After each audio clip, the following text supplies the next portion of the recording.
देखो कल जो एग्जाम में क्वेश्चन बोर्ड एग्जाम में क्वेश्चन पूछा गया है उसका सॉल्व करने जा रहा हूँ ऑब्जेक्टिव क्वेश्चन।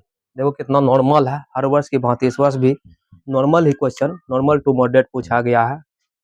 तुम सब जो है ईमानदारी पूर्वक मेहनत करते रहो, क्वेश्चन जो है एक भी छूटेगा नहीं, 100 में 100 आएंगे। देखो यहाँ पे सॉल्व कर रहे हैं, थोड़ा सा इसको देखते रहना है। पहले देखो क्या कर रहा है, निम्नलिखित में से किस द्विघात के शून्यक, निम्नलिखित में से किस द्विघात के शून्यक 3 एवं -10 है। शून्यक यहाँ पे दिया हुआ है, शून्यक यानी कि अल्फा बराबर 3 और बीटा इक्वल टू -10। ठीक है, द्विघात बहुपद जो सूत्र होता है, द्विघात बहुपद पता होगा, द्विघात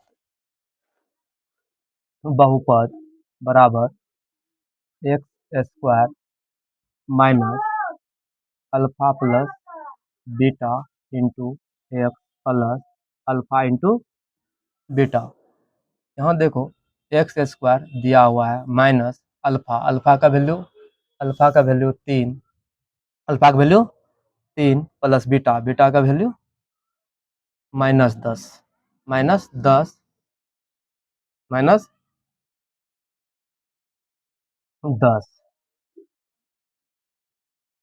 into x plus alpha, alpha का वैल्यू 3 गुना बीटा, बीटा का value 10, x² minus 3 plus minus -10 into x plus minus 10 दिया 30, x² माइनस 3 में से 10 घटेगा -7, तो माइनस माइनस प्लस 3 7 माइनस 30 बराबर 0।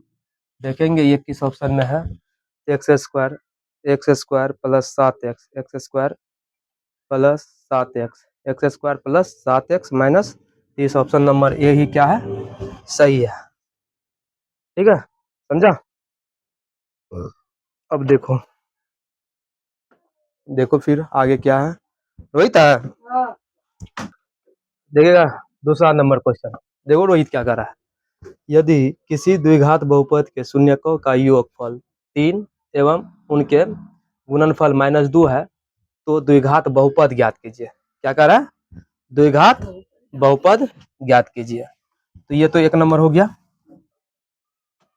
2 नंबर देखेगा, 2 नंबर क्या कर रहा है, 2 नंबर में तुमको यदि किसी द्विघात बहुपद के शून्यकों का योगफल 3 एवं उनके गुणनफल -2 है, मतलब यदि किसी द्विघात बहुपद के शून्यकों का योगफल यानी कि alpha plus beta, alpha plus beta कितना दिया हुआ है, 3 दिया हुआ है। उसके बाद गुणनफल यानी कि alpha into beta, alpha into beta बराबर कितना दिया है, -2। तो द्विघात बहुपद का राय निकालने के लिए द्विघात बहुपद, द्विघात बहुपद इक्वल टू वाट। तो द्विघात बहुपद का सूत्र क्या होता है, द्विघात बहुपद का सूत्र x² माइनस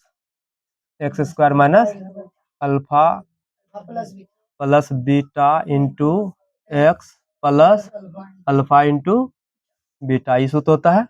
अब देखो x² minus alpha, alpha plus beta का वैल्यू कितना है, 3, तो 3 गुना x 3x हो जाएगा, प्लस अल्फा इंटू बीटा तो प्लस माइनस माइनस 2 हो जाएगा। यानी कि ऐसा ऑप्शन देखो कहीं पे दिखाई दे रहा है, x² minus 3x minus 2, x² minus 3x minus 2, 1 number का इसका भी ऑप्शन सही है। समझ में आया। तो देखो आगे क्या है,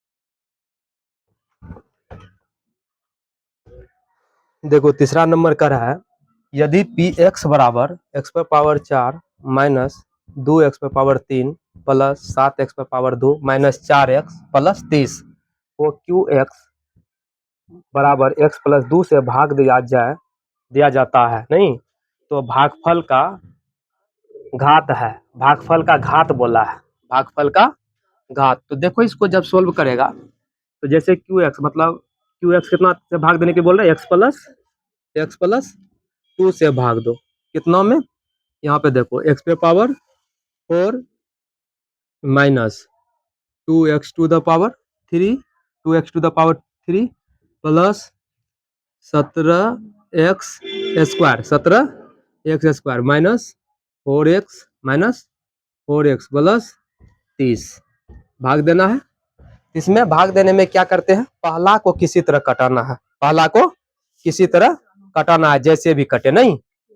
देखो ये कितना ये पढ़ाए हुए हैं, देखो एक पहला को कटा, एक्स को कितना से गुना करेंगे, एक्स क्यू से, अगर एक्स क्यू से गुना करेंगे तो क्या हो जाएगा, एक्स पे power 4 plus plus plus plus plus plus 2 गुना एक्स क्यू, तो 2x क्यू, चिन्ह परिवर्तन हो जाएगा, एक कट गया, 2 2 4 माइनस 4x क्यू। यहाँ ध्यान देना उतना दूर जाने की जरूरी नहीं है, यहाँ पे देखो हिसाब क्या कर रहा है, यदि पी एक्स पे power 4 minus 2x Q plus 17x पे पावर माइनस 17x पे पावर 2 माइनस 4x प्लस 30 है नहीं, को क्यू एक्स यानी कि x प्लस 2 से भाग दिया जाए तो भागफल का घात, भागफल का घात, तो जो इधर आया तो इधर वाला भागफल होता है, तो भागफल का अधिकतम घात तो पहले वाला अधिकतम घात होगा, इससे तो छोटे न सब होगा, इसका अधिकतम घात कितना है, 3 है, तो इसका ऑप्शन क्या हो जाएगा, 3। उतना करने का जरूरी नहीं है, पूरा करेगा तो फिर समय लेफ्ट हो जाएगा, तो खैर सीखना भी है, अभी देखो फिर समय आएंगे तो इसको फिर जैसे बताए एक बार तो बता चुके हैं, इसको सीखना है। ये कल जो एग्जाम हुआ था बोर्ड एग्जाम उसका क्वेश्चन है, ठीक है, कल पूछा गया क्वेश्चन यही सब है, तो ये ध्यान से देखेगा सीखेगा। हाँ यही था, कितना नॉर्मल है। अब आगे देखो, हर वर्ष इसी तरह रहता है, कोई दिक्कत नहीं होता है, बच्चा सब फालतू का इधर उधर करने में रहता है, थोड़ा ध्यान से पढ़ लेगा तो फिर हो जाएगा। 3 नंबर समझ में आ गया। अब देखो चौथा क्या कर रहा है, देखो 4 नंबर में कर रहा है x प्लस 2y प्लस 3 बराबर 0, और दूसरा समीकरण है 3x प्लस 6y प्लस 9 बराबर 0 के कितने हल होंगे, कितने हल होंगे। इसका जो है हल के लिए हम बताए थे, यदि यहाँ पे केस फर्स्ट याद करो, उस दिन को जिस दिन थ्योरी में हम बता रहे थे, केस फर्स्ट यदि a1 बटा a2 बराबर हो b1 बटा b2 बराबर हो c1 बटा c2, इसका अपरिमित रूप से अनेक हल होंगे, वो परिमित रूप से